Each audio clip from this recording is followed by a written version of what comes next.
Welcome to citizens pulse. నేను మీ రాజేష్.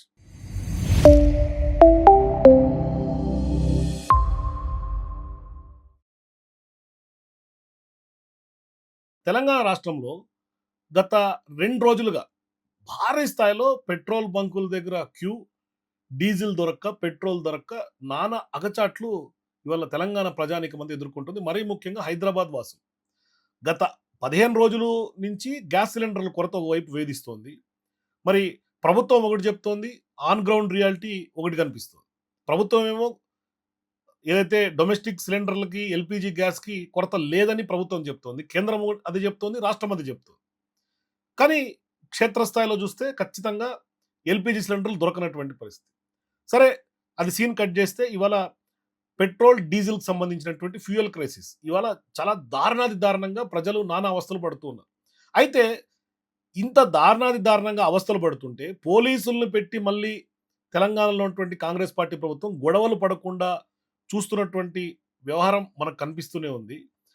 చాలా వరకు పెట్రోల్ ఉన్న బంకుల్లోనేమో భారీ స్థాయిలో క్యూ లైన్‌లు ఉంటున్నాయి. దానివల్ల పెట్రోల్ జామ్, ట్రాఫిక్ జామ్‌లు అవుతున్నాయి. మరి లేని దగ్గరేమో నో షార్టేజ్, నో ఫ్యూయల్ అంటూ కూడా నో పెట్రోల్, నో డీజిల్ అనే బోర్డులు దర్శనమిస్తా ఉన్నాయి. ఇదంతా బానే ఉంది గానీ ఇక్కడ తెలంగాణ ప్రభుత్వం ఏం చేస్తోంది? నిజంగా ప్రభుత్వానికి ఇవాళ ఇంత ఎల్‌పీజీ షార్టేజ్ ఉన్నా, పెట్రోల్, డీజిల్ క్రైసిస్ ఉన్నా ఏం చేయాల ప్రభుత్వం? నిజంగా ప్రభుత్వానికి బాధ్యత లేదా? ఇక్కడున్నటువంటి ప్రభుత్వం ప్రజల యొక్క కష్టాల్ని పట్టించుకునే పరిస్థితి లేదా?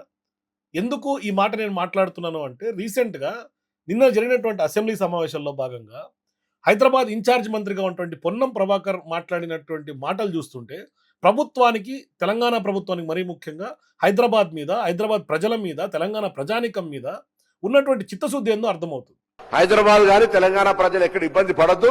60 రోజులకు సరిపడేటువంటి పెట్రోల్ నిల్వలు గాని, ఇంటి అవసరాలకు సంబంధించిన ఎల్పీజీ, కమర్షియల్ ఎల్పీజీ ప్రాబ్లం ఉంది, అందరికీ తెలుసు.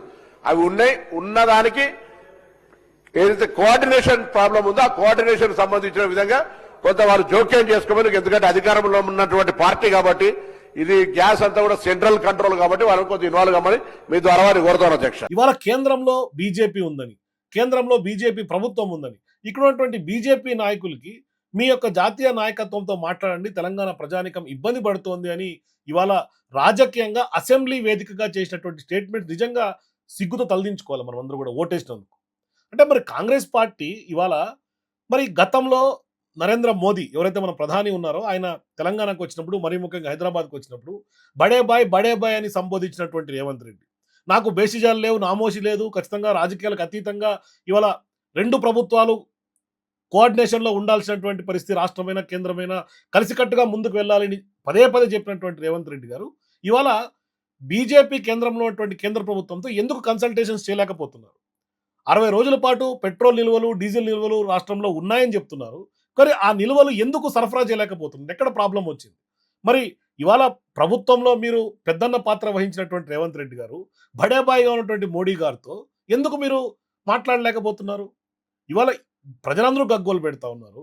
ఆఖరికి సిలిండర్‌లు లూటీ చేసే పరిస్థితికొచ్చింది. ఇవాళ కొన్ని విజువల్ సోషల్ మీడియాలో చూస్తా ఉంటే ఇది హైదరాబాద్ నడిబొడ్డున, ఈ విజువల్ చూడండి.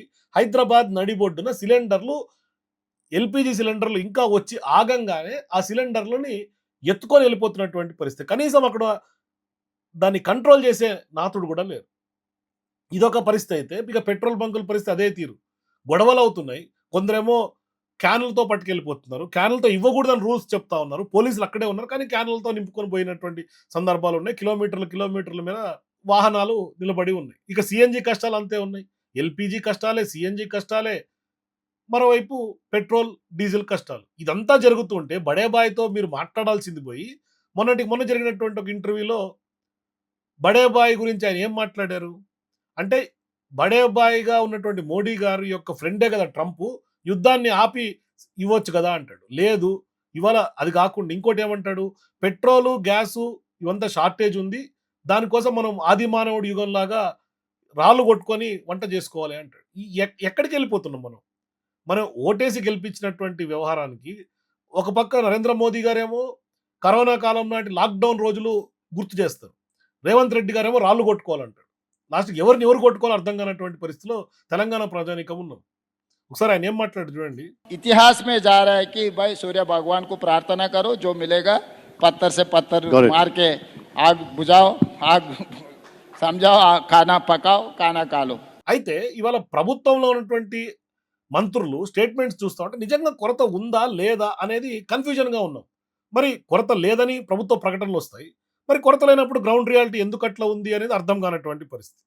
మరి నిజంగానే ఒకసారి వీళ్ళ ప్రకటనలు చూస్తే ఒకవైపు జాతీయ స్థాయిలో ఉన్నటువంటి కాంగ్రెస్ పార్టీ పెద్ద ఎత్తున ఇవాళ నరేంద్ర మోదీని, బీజేపీని కార్నర్ చేసి గ్యాస్ కొరత మీద లేదంటే ఫ్యూయల్ క్రైసిస్ మీద ఒక రకంగా రాజకీయ యుద్ధం చేస్తోంది. కానీ రాష్ట్రంలో ఉన్నటువంటి కాంగ్రెస్ పార్టీ ప్రభుత్వం అంటే జాతీయ స్థాయిలో ఏమో కొరత ఉందని బీజేపీతో కొట్లాడుతోంది రాజకీయంగా. ఇక్కడ రాష్ట్రం విషయం తీసుకుంటే కొరత లేదని ప్రకటనలు ఇస్తూ ఉన్నారు. రీసెంట్‌గా అంటే రాష్ట్రానికి, కేంద్రానికి సమన్వయం లేదని స్పష్టంగా అర్థమవుతోంది. ఐఎన్‌పీఆర్ డిపార్ట్మెంట్ నుంచి ఉత్తమ్ కుమార్ రెడ్డి గారు సివిల్ సప్లైస్ మంత్రి కాబట్టి ఆయన ఇచ్చినటువంటి స్టేట్మెంట్స్ చూస్తే no fuel or LPG shortage in Telangana. Minister Uttam Kumar Reddy dismisses rumours, assures adequate stocks and advises against panic buying అని ఆయన రీసెంట్‌గా ట్వీట్ చేశారు. అదే క్యాబినెట్లో ఉన్నటువంటి మరో మంత్రి పొన్నం ప్రభాకర్ గారు అంటారు, in view of current fuel situation we have introduced 30% fair discount on metro AC and metro deluxe services. అంటే ఫ్యూయల్ షార్టేజ్ లేదని ఉత్తమ్ కుమార్ రెడ్డి గారు చెప్తారు. ఫ్యూయల్ షార్టేజ్ ఉంది కాబట్టి మెట్రోల మీద, మెట్రో డీలక్స్ బస్సుల మీద మేము 30% రాయితీ ఇస్తున్నాం. పబ్లిక్ ట్రాన్స్‌పోర్ట్‌ని ఎంకరేజ్ చేసేలో భాగంగా మీరు పబ్లిక్ ట్రాన్స్‌పోర్ట్‌ని అవైల్ చేయండి. ప్రైవేట్ వాహనాలను నివారించండి ఈ యొక్క క్రైసిస్‌లో టైంలో అని పొన్నం ప్రభాకర్ గారు స్టేట్మెంట్ చేస్తారు. మరోవైపు ఆర్టీసీ చైర్మన్‌గా ఉన్నటువంటి నాగిరెడ్డి గారు కూడా అదే చెప్తున్నారు. మీరు పబ్లిక్ ట్రాన్స్‌పోర్ట్‌ని అవైల్ చేయండి. ప్రైవేట్ వాహనాలు తగ్గించండి. I urge citizens to stay calm and opt for public transport for safe, economical and comfortable commute. ఇది పొన్నం ప్రభాకర్ గారు చేస్తున్నటువంటి స్టేట్మెంట్. ఆయన అసెంబ్లీలోనేమో బీజేపీని టార్గెట్ చేసి మీ కేంద్రం ప్రభుత్వం మీదే కదా మీరు మాట్లాడండి అంటాడు. ఇక్కడేమో ప్రజలకేమో ఈ విధమైనటువంటి స్టేట్మెంట్లు చేస్తారు. అంటే ఇదంతా గ్యాస్ మీద, పెట్రోల్ మీద గ్యాస్ ముచ్చట్లు చెప్తా ఉన్నారు వీళ్ళందరూ కూడా మంత్రులు. ఆ? ఒకవైపు ఏమో గ్యాస్ సిలిండర్ కొరత లేదని ఉత్తమ్ కుమార్ రెడ్డి గారు మాట్లాడతారు. మరోవైపు ఏమో ఇక్కడ government confirms no shortage of petrol, diesel, LPG అని ఇస్తారు. కానీ గ్రౌండ్ లెవెల్‌లో మాత్రం డిఫరెంట్ సిచ్యువేషన్ కనిపిస్తుంది. రేవంత్ రెడ్డి గారు ఒక ప్రకటన, గ్యాస్ కొరత ఈ రోజు ఎక్కడ లేదు. కాంగ్రెస్ పార్టీ తప్పుడు ప్రచారం చేస్తా ఉంది. వాళ్ళకి సంబంధించిన డీలర్స్ తోని, వాళ్ళకి సంబంధించినటువంటి గ్యాస్ డీలర్స్ కానీ వాళ్ళతోని ఈరోజు కృత్రిమ కొరతని క్రియేట్ చేసి బీజేపీని బదనాం చేసే ప్రయత్నం చేస్తున్నారు. ఎవరిది నమ్మాలి? ఎవరిది లేదు? మరి పానిక్ అవ్వాలా? మీరేమో కొరత లేదంటున్నారు, అక్కడేమో no fuel, no petrol, no diesel కనిపిస్తున్నారు. ఎల్‌పీజీలో ఏమో బుకింగ్‌లు తీసుకోవట్లేదు. మరి పబ్లిక్ పానిక్ కాకుండా ఏంటి? మీరు ఆల్టర్‌నేట్ ఏం చూపించారు? అంటే రాళ్ళు కొట్టుకోవటం మీరు చూపించే ఆల్టర్‌నేటా? ఏంటి ఆల్టర్‌నేట్? సోనీ ఇండక్షన్ స్టవ్‌లు కూడా ఎక్కడ లేవు. ఇవాళ ఇండక్షన్ స్టవ్‌లు తీసుకుంటే గ్యాస్ నివారించొచ్చు, అదర్ ఆప్షన్‌గా ఉంటుంది అనుకుంటే, ఇవాళ ఆన్‌లైన్‌లో గాని, ఆఫ్‌లైన్‌లో గాని ఏ ఒక్క స్టోర్‌లో గాని ఇండక్షన్ స్టవ్‌లు అవైలబిలిటీలో లేవు. ఇండక్షన్ అనేది కూడా ఒక ఆప్షన్‌గా లేదు ఇప్పుడు మన ప్రస్తుతానికి. మరి ఏంటి నెక్స్ట్?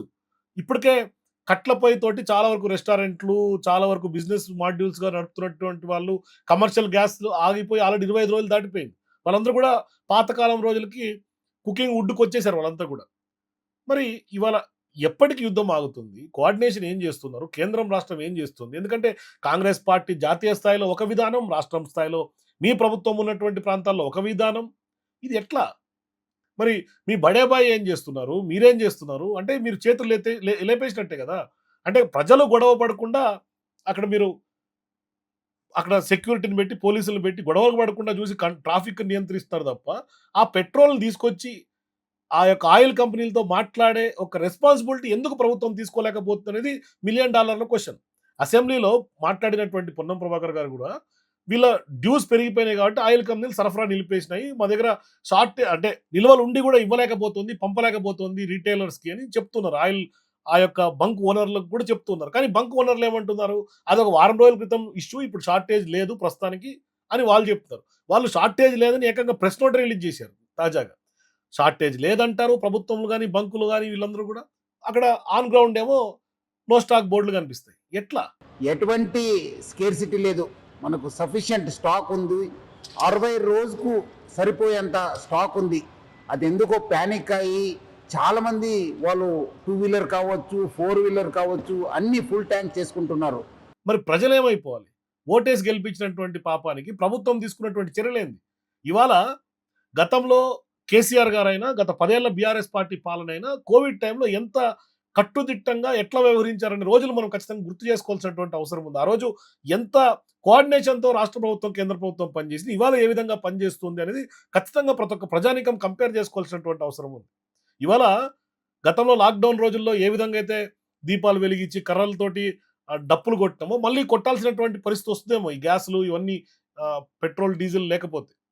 మరి నిజంగా ప్రభుత్వం ఇట్లా చేతులు లేపేసి ఇవాళ బీజేపీ మీద నెపం నెట్టి చేతులు దులుపుకునే పరిస్థితి కనిపిస్తుంది. కానీ దీన్ని కూడా రాజకీయం చేయటం చాలా సిగ్గుమాలిన చర్యగా ఇవాళ ప్రతిపక్షాలు ఇప్పటికే ఆరోపణలు చేస్తూనే సోషల్ మీడియాలో విస్తృతంగా ఏ సోషల్ మీడియా హ్యాండిల్స్ చూసినా ఇవాళ ఇటువంటి విజువల్సే వైరల్‌గా మారినాయి. ఇవాళ హైదరాబాద్‌కి మాత్రమే మీరు పానిక్ అవ్వకండి, పానిక్ అవ్వకండి అని చెప్తూనే పానిక్ అయినటువంటి పరిస్థితిలో ఇవాళ హైదరాబాద్ నుంచి అది మెట్రో నగరాలన్నిటికీ పాకుతోంది. ఇవాళ హైదరాబాద్ క్రైసిస్ ఫేస్ చేస్తుంది. నెక్స్ట్ చెన్నై ఆల్రెడీ స్టార్ట్ అయింది. ఇప్పుడు అక్కడ క్రైసిస్ స్టార్ట్ అయింది చెన్నైలో. చెన్నై నుంచి పాకుతది బెంగుళూరుకి పాకుతది. బెంగుళూరు నుంచి కేరళకి పాకుతది. లాస్ట్‌కి మొత్తం దేశమంతా కూడా క్రైసిస్ అలుముకునే రోజులు వస్తాయేమో అనేక భయాందోళనమైనటువంటి పరిస్థితులకి వెళ్ళే అవకాశాలుంటాయి.